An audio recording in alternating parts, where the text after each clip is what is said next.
WNST in Indianapolis for all things NFL Combine. But I've come back here to very little hope from the baseball team, and certainly the NIT, meaning not in tournament, awaiting the Terps. This guy does a lot of college basketball down there in D.C., and these are the hard times, Dave Preston of WTOP, as the A-10 tournament comes into your town. If you're a Maryland fan, it's sort of all over with, and the weirdness of the Big Ten tournament in New York and sort of came and went very, very quickly on Thursday morning for many of us out in Indianapolis. These are dark times for college basketball in the Charm City, Dave. How are things in D.C.? Any better? It depends on what time of day it is. Really, I'm surprised you didn't stay in Indianapolis for the Big Ten women's tournament. Coach Brenda Freese's team, despite I think only having 4 players at one point in time, seriously, they had 7. They made a great run. They wound up losing Sunday night to Ohio State in the Big Ten championship game.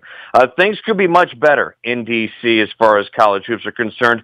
Georgetown has lost 4 straight. They don't look good entering the Big East tournament. They're probably going to be one and done, if that.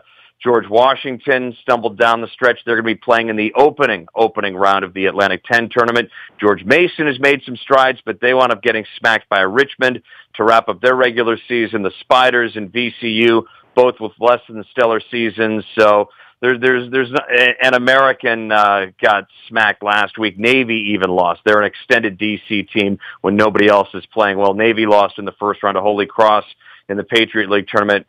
And then there's our Maryland Terrapins, who followed up the stinker on Senior Day with a tough, underwhelming loss to Wisconsin, a game that doesn't surprise you at all. This game was from central casting as far as all of the Maryland losses this season.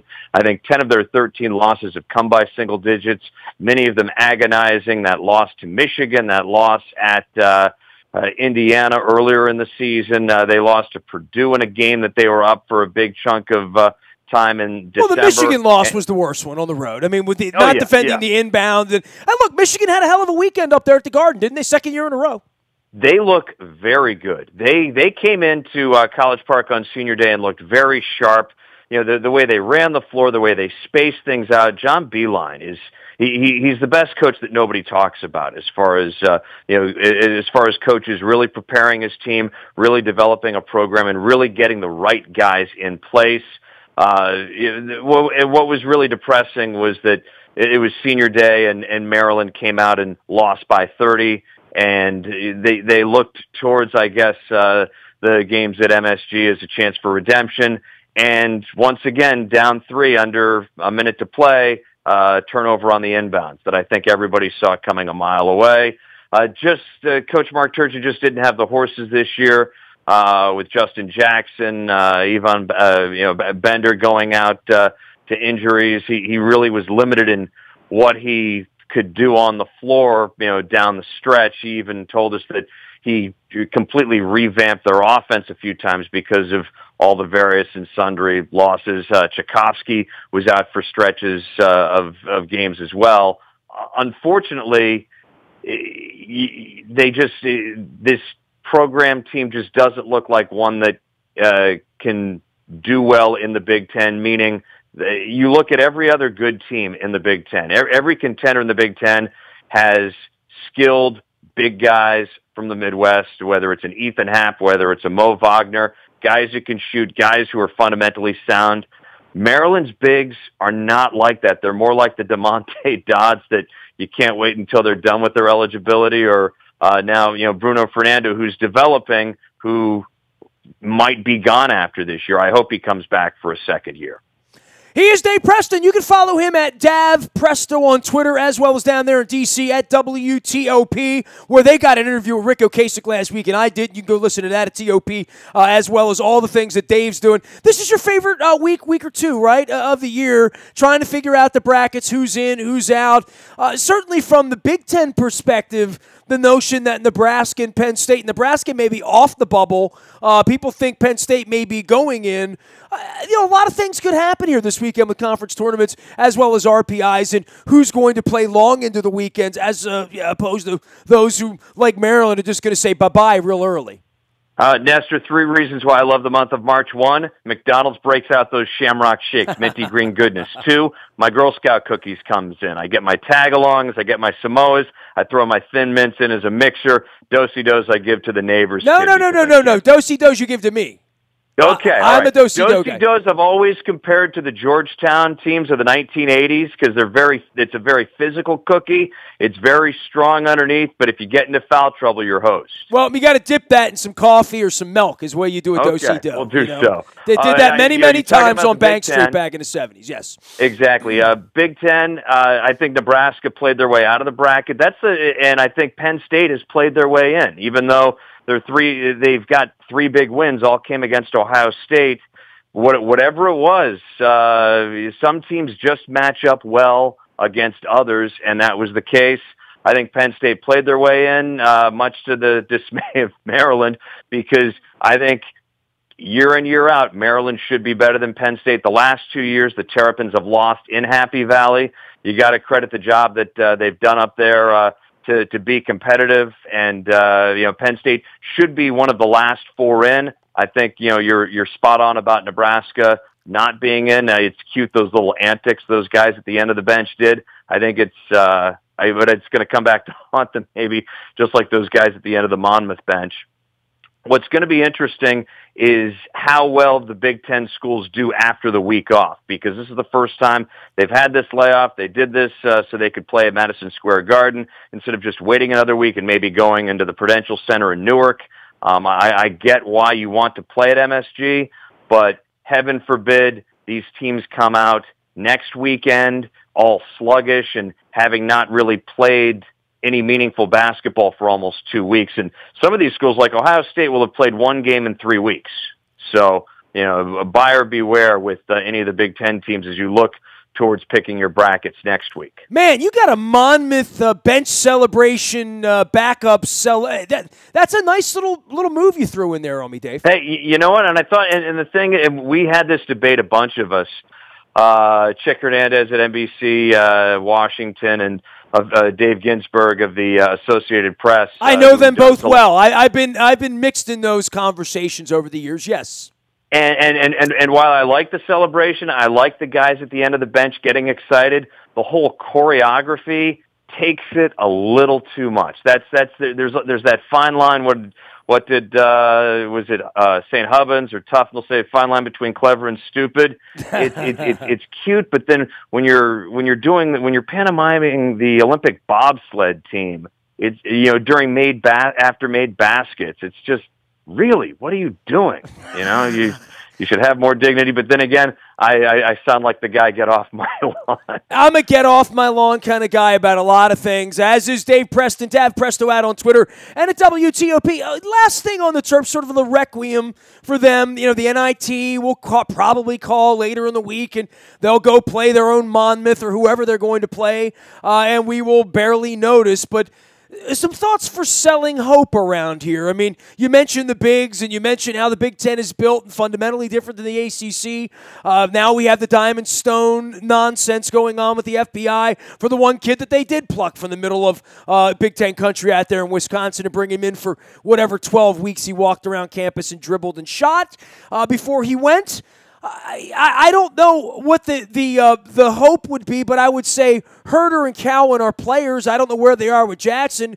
I guess Fernando's coming back, but they need more depth. I mean, I don't think there's any doubt about that. And Turgeon, it just gets annihilated by the fan base. It does kind of make me scratch my head. I don't know what the level of expectation would be this year after the injuries or where you thought the depth was going to be. But I think running Cowan like a mule probably wasn't a great idea in the sophomore year either. Oh, I think Cowan actually averaged technically 50 minutes a game during the Big Ten season. That's tough. They put a lot on his shoulders, and that was really unfortunate. But he answered as best as he could. He didn't shrink. He had a very good season. If it weren't for Cowan and Herter, this team would have been an absolute disaster. I think expectations year in and year out from this Maryland team, from this Maryland program. You should expect and hope to get to Saturday in the Big Ten tournament, and you should hope to get to the second weekend of the NCAA tournament. This year they're not getting there. Last year they didn't get there as well. You can't. Are you going to be a Final Four team? Are you going to be a team that contends for a Final Four berth or a Big Ten championship every year? No, but you should at least be in the mix if you are a Maryland. And word is this next recruiting class is supposed to be really good. But then again, we've heard great things about, a slew of recruiting classes over the years. You look at the seniors on this roster, the biggest disappointment was senior day. None of the guys who are departing started. Sean Obi, yes, he's a graduate student, but he's, I guess, technically a super senior. Nickens, Wiley, 4-year guys didn't start. They didn't really step up, and you need a good program. Yes, you've got your great players who are freshmen and sophomores and juniors who are going to be gone to the NBA because they've got such great upside, but you need those 4-year guys. The one impressive thing about Gary's reign in College Park was that he always had he had some great 4-year guys over the years, guys who weren't necessarily going to play in the NBA, but guys like, you look at a Dino Gregory, a Dave Neal, guys who are, solid program guys who could help be coaches on the floor and bring the other guys along as well. Dave Preston is my guest from WTOP. You can find him at Dav Presto out on Twitter as well. I got to get a sip of water. It's all brought to you by our friends at Howard Bank, a relentless commitment to be the best at everything they do. And, Dave, I got a Howard Bank water cup here, and all right, let's talk Caps, my man.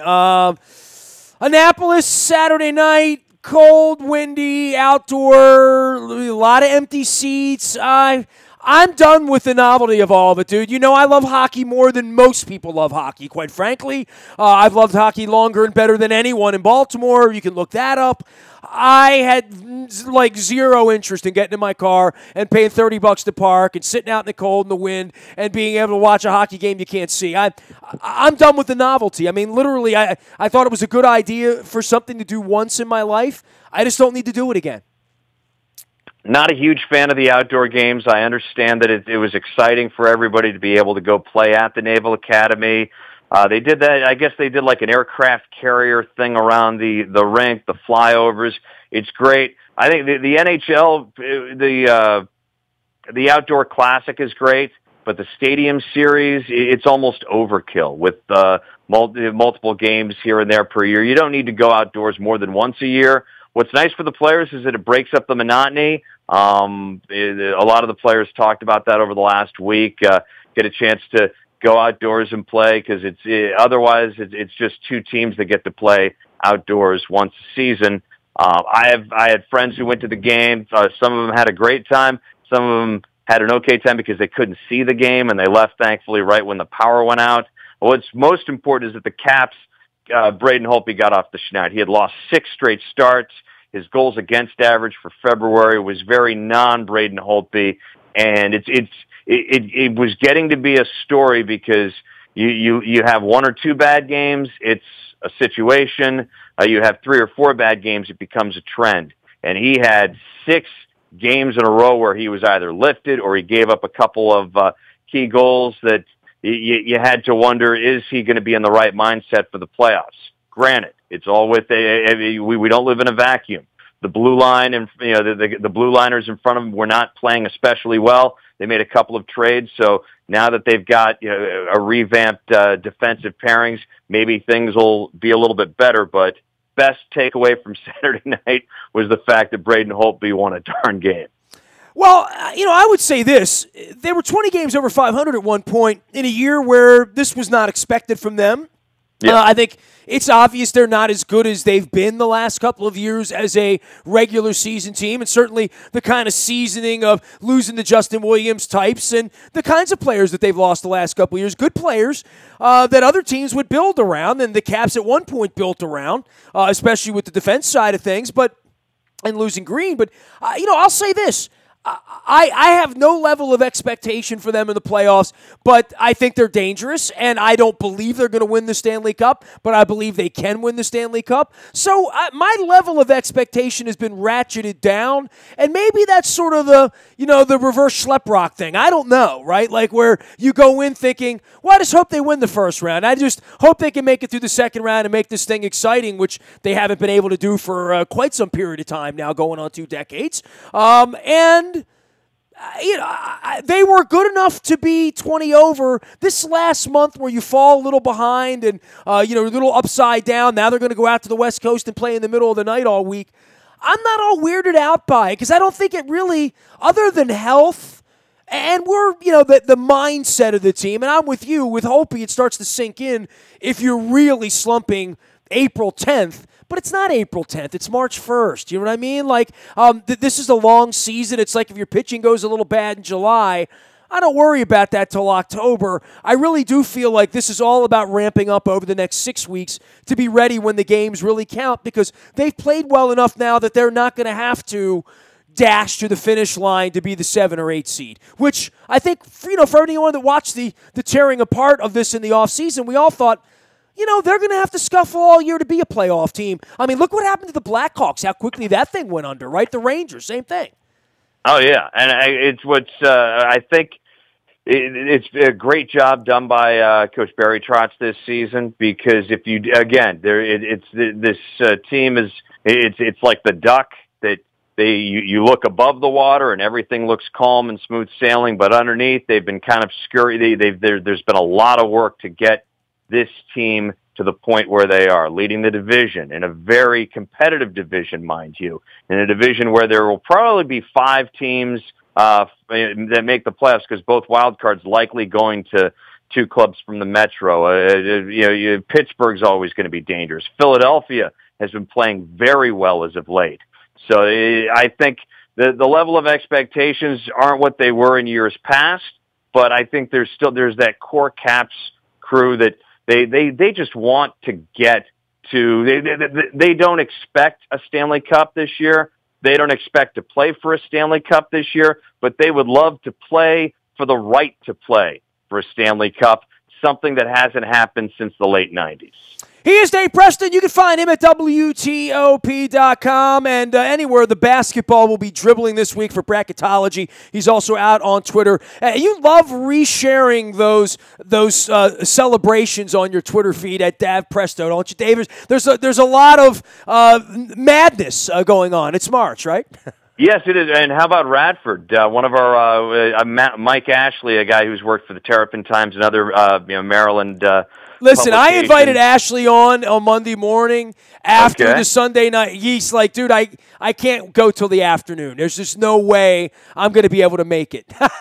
but you know what? That's what's so cool about this because Radford is not a Duke or a UNC or even a Maryland. They're a school in a one-bid league that they don't dominate the league year in and year out. And for him to be there, for him to see that last second shot, a school that he invested a lot of his life into is just such a cool thing. And I think that's what makes March fantastic is that, yes, you have your elite schools that expect to contend year in and year out, but you've got these little guys that, it is an event for these small schools, especially the one-bid league schools, to be able to get into the NCAA tournament. I covered the Patriot League championship game, I think, 10 or 11 years ago when American got into the tournament for the first time ever. And just to see the things, just to see the fans rush the court.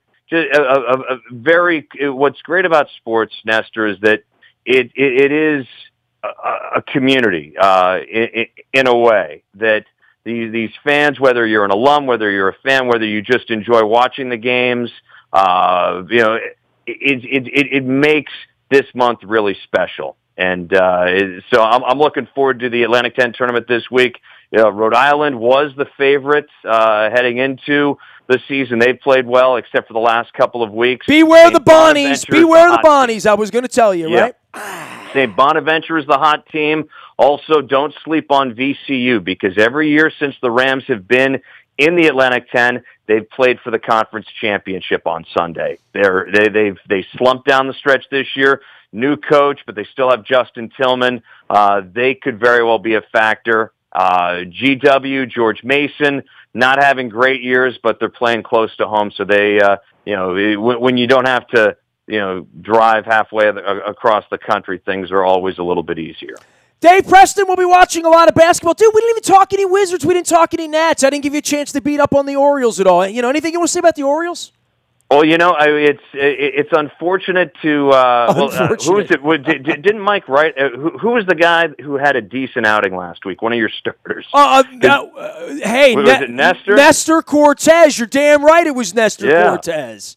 Because we don't have a ton of time on the afternoons, for the updates. We usually, we'll give the Orioles score because there's a lot of Orioles fans still in the D.C. metro area, even on the Virginia side all these years later.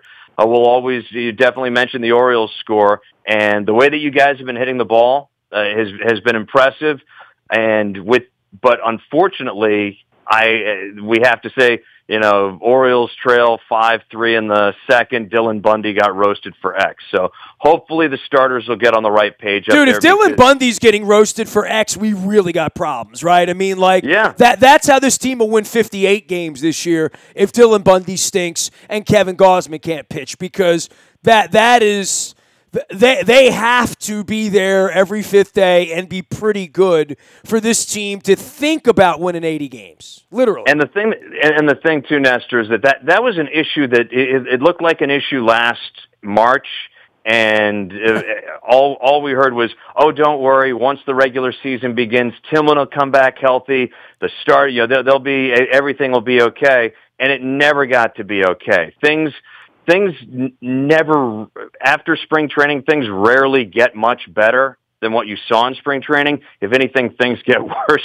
A lot of times what you see in March is kind of what you're going to get. And so hopefully you guys, the O's will be able to get better. I'm not expecting lights out from the starting rotation, but so many games last year were just napalmed in the first or second innings. And that taxes the pen, that wastes good offensive efforts, of which the O's had more than a few last season.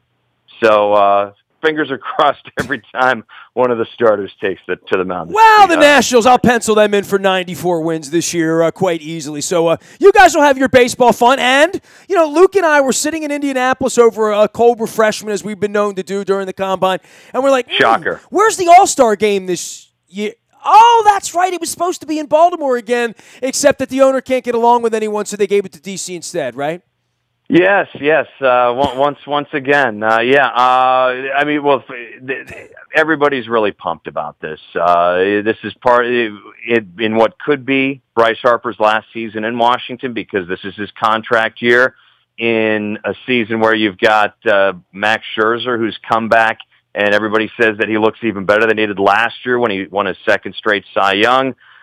This'll, for as bad as baseball was in Washington last decade.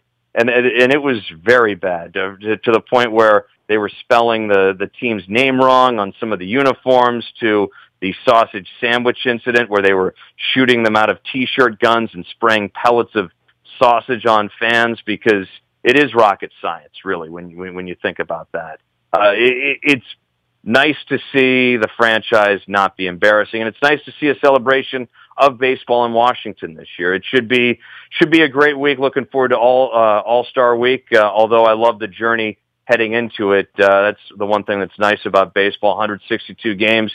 Every day is a different season. You know what, man? I've been promising my wife an All-Star game for, 15 years. It's the one thing we haven't done. And we were going to go to San Diego, and we didn't. And she had cancer twice, and we didn't. And we were headed to Cincinnati on the 30-30, and we didn't. So when I found out it was in D.C., I'm like, this is going to get me off easy, because I'm going to figure out a way to get 2 tickets. I don't have to get a plane ride. We could probably take the train down and back and not even have to get in the car if we want to. Get a cheap room or something, But I'm thinking the only baseball game I'm going to see this year in person, I think, is going to be the Major League Baseball All-Star Game, because I promised my wife I would take her. How about that? here is your chance to be nominated for Husband of the Year. Oh, my goodness. July 17th. I'm going to hold that on the calendar. So I'll tell her it's an early anniversary gift for our 15th anniversary. Hey, Dave, always a pleasure to rap with you, and we'll be following you this week. I know how much you love basketball, and you got the A-10 going on there and all that stuff. We'll check in with you again sometime next month as we get ready for baseball and for the puck to drop. Always a pleasure, Nestor. Dave Preston is my man. He's Dad Presto. You can find him out at WTOP.com as well. All of our WNST programming brought to you by our friends at King Discount Liquors. Lottery, beer, booze, and the best prices in Baltimore. Do what I do. Go over to Rosedale. Give the King a ring out on Pulaski Highway. Also brought to you by our friends at Fremont Mortgage. Speaking of Barry Trotz and the Caps, head coach Barry Trotz will be joining us on March 29th. We'll be swabbing for the Bone Marrow Registry right here in Baltimore. More details coming on that later on this week. It's all brought to you by our friends at Fremont Mortgage. Don't make that 30-year mistake by choosing the wrong lender. You need the right lender. You need Fremont Mortgage. You can learn more, buying, selling. Just need some education to know where you are. Maybe you need a refinance. Maybe you don't. You can learn more at Fremont.com.